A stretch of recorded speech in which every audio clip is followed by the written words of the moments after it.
ಇನ್ನು 5 ನಿಮಿಷ ಮಾತ್ರ ಬಾಕಿ ಇದೆ ಕೌಂಟಿಂಗ್ ಆರಂಭ ಆಗೋದಕ್ಕೆ. ದೆಹಲಿ ಗದ್ದುಗೆ ಯಾರ ಪಾಲಾಗುತ್ತೆ ಅನ್ನೋದು ಸುಮಾರು 11 ಗಂಟೆ ಅಷ್ಟೊತ್ತಿಗೆ ಗೊತ್ತಾಗುತ್ತೆ. ಆದ್ರೆ ಕೌಂಟಿಂಗ್ ಶುರು ಆಗೋದಕ್ಕೆ ಕೇವಲ 5 ನಿಮಿಷ ಬಾಕಿ ಇದೆ. ಅಂಚೆ ಮತಗಳ ಎಣಿಕೆಯಾಗತ್ತೆ. ಅದಾದ ಮೇಲೆ ಬ್ಯಾಲೆಟ್ ಬಾಕ್ಸ್ಗಳು ಓಪನ್ ಆಗುತ್ತವೆ. ಈ ಬಾರಿ ಅಧಿಕಾರದ ಗದ್ದುಗೆ ಹಿಡಿಯೋದು ಯಾರು ಅನ್ನೋದು ಸದ್ಯಕ್ಕಿರೋ ಕುತೂಹಲ. ಕೇವಲ ಒಂದು ರಾಜ್ಯಕ್ಕೆ ಮಾತ್ರ ಸೀಮಿತವಾಗಿಲ್ಲ ಈ ರಿಸಲ್ಟ್. ಮುಂದೆ ರಾಷ್ಟ್ರೀಯ ರಾಜಕೀಯದ ಭವಿಷ್ಯವೂ ಕೂಡ ಇದರಲ್ಲಿ ಅಡಗಿದೆ. ಕಾಂಗ್ರೆಸ್ನ ಕಥೆ ಏನು, ಆಪ್ನ ಕಥೆ ಏನು, ಬಿಜೆಪಿಯ ವಿರುದ್ಧ ಯಾರು ಸ್ಟ್ರಾಂಗ್ ಆಗಿ ನಿಲ್ತಾರೆ, ಇವೆಲ್ಲವೂ ಕೂಡ ದೆಹಲಿ ಭವಿಷ್ಯ ನಿರ್ಧರಿಸುತ್ತೆ. ದೆಹಲಿಯ ಭವಿಷ್ಯ ಇದ್ರ ಬಗ್ಗೆ ನಿರ್ಧಾರ ಮಾಡುತ್ತೆ. ಸಟ್ಟಾ ಬಜಾರ್ ಏನು ಹೇಳ್ತಾ ಇದೆ ಅನ್ನೋದನ್ನ ನಮ್ಮ ಸ್ಕ್ರೀನ್ ನಲ್ಲಿ ನೀವು ನೋಡ್ತಾ ಇದ್ದೀರಾ. ಸಮ ಕೊಟ್ಟಿದೆ. ಸದ್ಯಕ್ಕಿರೋ ಮಾಹಿತಿ ಪ್ರಕಾರ ಸಮ ಕೊಟ್ಟಿದೆ. 1-2 ಸೀಟ್ಗಳ ವ್ಯತ್ಯಾಸ ಆಗಬಹುದು ಅಂತ. ಬಿಜೆಪಿ 34ರಿಂದ 36 ಪಡ್ಕೊಳ್ಬಹುದು. ಸೇಮ್ ಆಪ್ ಎಎಪಿ ಕೂಡ 34ರಿಂದ 36 ಪಡಿಬಹುದು. ಇದರಲ್ಲಿ ಎರಡು ಕ್ಷೇತ್ರಗಳ ಅಂತರ ಇರುತ್ತೆ. ಇನ್ನು ಕಾಂಗ್ರೆಸ್ ಪಡಿದೇ ಇರಬಹುದು, ಪಡೆದ್ರೆ 1 ಪಡ್ಕೊಳ್ಬಹುದು.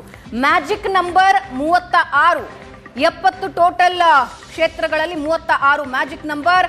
ಎರಡೂ ಪಕ್ಷಗಳು ಮ್ಯಾಜಿಕ್ ನಂಬರ್ ಮುಟ್ಟಬಹುದು ಅಂತ ಸಟ್ಟಾ ಬಜಾರ್ ಹೇಳ್ತಾ ಇದೆ. ಇನ್ನು 4 ನಿಮಿಷಗಳು ಬಾಕಿ ಇದೆ ಕೌಂಟಿಂಗ್ ಆರಂಭ ಆಗೋದಕ್ಕೆ. ಪ್ರಶಾಂತ್, ಆಪ್ನ ಭವಿಷ್ಯ ಈ ಎಲೆಕ್ಷನ್ ಮೇಲೆ ನಿಂತಿದೆ. ಯಾಕೆಂದ್ರೆ ತನ್ನದೇ ಅಖಾಡದಲ್ಲಿ ಸೋತ್ರೆ ಮುಂದೇನು ಅನ್ನೋ ಪ್ರಶ್ನೆ ಕೂಡ ಉದ್ಭವ ಆಗುತ್ತೆ. ಸೊ ಶತಾಯ ಕೇಜ್ರಿವಾಲ್ಗೆ ಇದು do or die match. Definitely ಭಾವನ. ಯಾಕಂದರೆ ನೋಡಿ, ನೀವು ಪಂಜಾಬ್ನಲ್ಲಿ ಸರ್ಕಾರ ಇಟ್ಕೊಂಡು ದಿಲ್ಲಿಯಲ್ಲಿ ನೀವು ಸೋಲ್ತೀನಿ, ಅರವಿಂದ್ ಕೇಜ್ರಿವಾಲ್ರೇ ಸ್ವತಃ ಚುನಾವಣೆ ಸೋಲ್ತಾರೆ ಅಂದಾಗ ಆಮ್ ಆದ್ಮಿ ಪಾರ್ಟಿಗೆ ಬಹಳಷ್ಟು ದೊಡ್ಡ ಭವಿಷ್ಯಗಳು, ಅಂದರೆ ಏನು ಮುಂದೆ ಅಂತಕ್ಕಂಥದ್ದು ನಿರ್ಧಾರ ಆಗೋದು ದಿಲ್ಲಿ ಚುನಾವಣೆಯ ಮೇಲೆ. ಒಂದು ವೇಳೆ ಅರವಿಂದ್ ಕೇಜ್ರಿವಾಲ್ ಗೆದ್ದರೆ, ಅಂದರೆ ದಿಲ್ಲಿಯನ್ನು ಗೆದ್ದುಕೊಂಡ್ರೆ, ನಿಶ್ಚಿತವಾಗಿ ರಾಷ್ಟ್ರೀಯ ರಾಜಕಾರಣದಲ್ಲಿ 2029 ದೃಷ್ಟಿಕೋನದಿಂದ ನೋಡಿದಾಗ, ಒಂದು ವೇಳೆ ನರೇಂದ್ರ ಮೋದಿ 2029 ಚುನಾವಣೆಯಲ್ಲಿ ಅವರು ಹೆಲ್ಮ್ ಆಫ್ ಅಫೇರ್ಸ್ನಲ್ಲಿ ಇಲ್ಲದೇ ಇದ್ದಾಗ ಒಂದು ವಿಂಡೋ ವಿಪಕ್ಷಗಳಿಗೂ ಕೂಡ ನಿಶ್ಚಿತವಾಗಿ ಓಪನ್ ಆಗುತ್ತೆ. ಆಗ ಅರವಿಂದ್ ಕೇಜ್ರಿವಾಲ್ರಿಗೂ ಕೂಡ ಒಂದು ಅವಕಾಶ ಸಿಗ್ಬೋದು. ನೀವಾಗಲೇ ಹೇಳ್ತಾ ಇದ್ರಿ, ಕಾಂಗ್ರೆಸ್ ಮತ್ತು BJP ಬಿಟ್ಟರೆ ನ್ಯಾಷನಲ್ ಪಾರ್ಟಿ ಆಗುವ ಎಲಿಮೆಂಟ್ ಇರೋದು ಇವತ್ತು ಕಮ್ಯುನಿಸ್ಟ್ ಪಕ್ಷಗಳಿಗೆಲ್ಲ ಇಲ್ಲ. ಅದು ಅರವಿಂದ್ ಕೇಜ್ರಿವಾಲ್ರಿಗಿದೆ.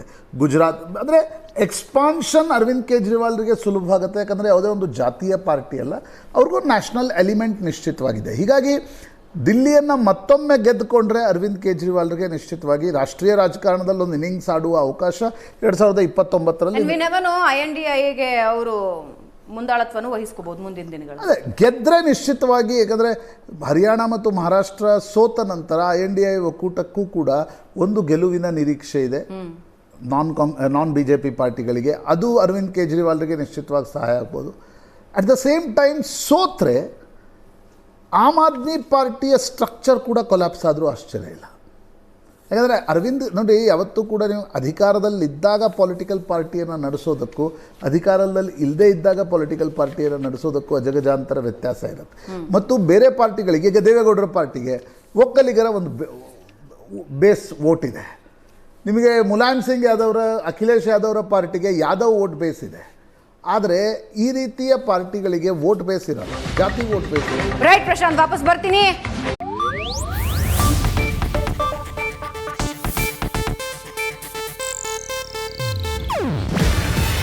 ಇದು ಏಷ್ಯಾನೆಟ್ ನ್ಯೂಸ್ ನೆಟ್ವರ್ಕ್ ಪ್ರಸ್ತುತಿ.